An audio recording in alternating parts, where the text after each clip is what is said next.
Hello, my name is Christy Lozano. Hiding curricula is bad. It's bad because it undermines trust between teachers, students, parents, and the community. Hiding lobbying contracts might well be worse, especially when used to undermine our democracy. Within 10 days of filing, I was served with an ex parte, speedy lawsuit, making the faulty claim that my administrative credentials were not valid.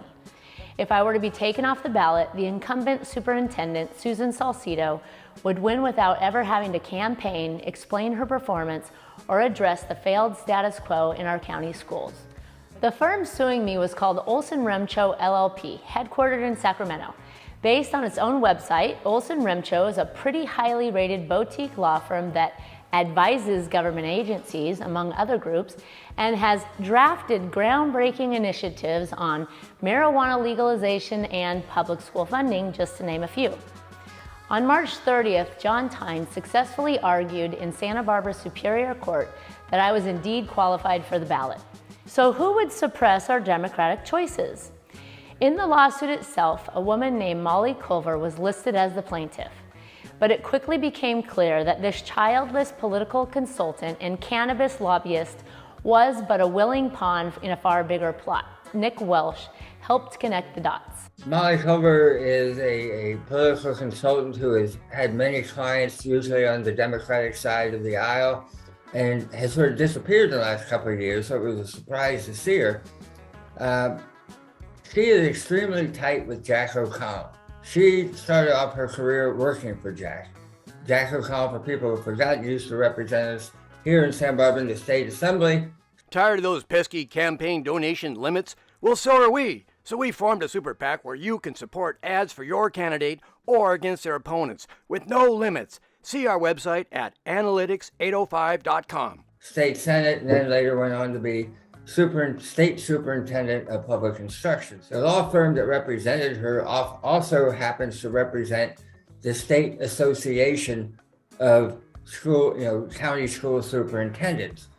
According to Nick Welsh, Jack O'Connell and Molly Culver are extremely tight, and implied Jack, as well as the State Board of Superintendents, where Susan Salcido recently served, was implicated in the lawsuit against me.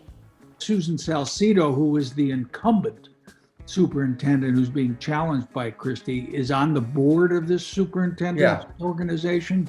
Yeah.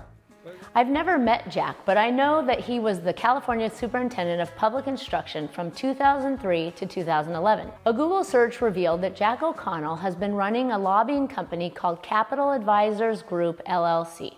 Jack O'Connell's partner, Abe Hagela, worked as the predecessor to Olson Remcho, the Sacramento law firm that filed the lawsuit against me to limit choice in Santa Barbara. It took a FOIA request to uncover a hidden contract between Jack's lobbying firm and the Santa Barbara Superintendent of Schools.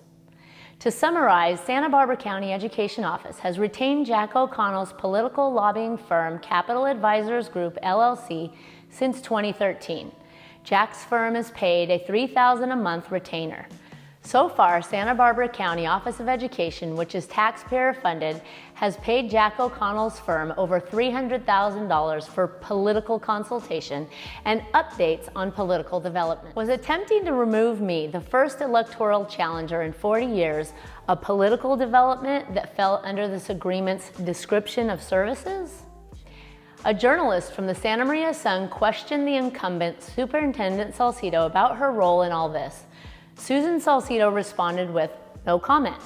If she didn't have any involvement, why didn't she just say so? It's time to cancel all lobbyist retainers and bring back integrity to the position of superintendent, not just to those unaccountable and entitled few who have run it into the ground. This video edit is brought to you by PACanalytics805.com.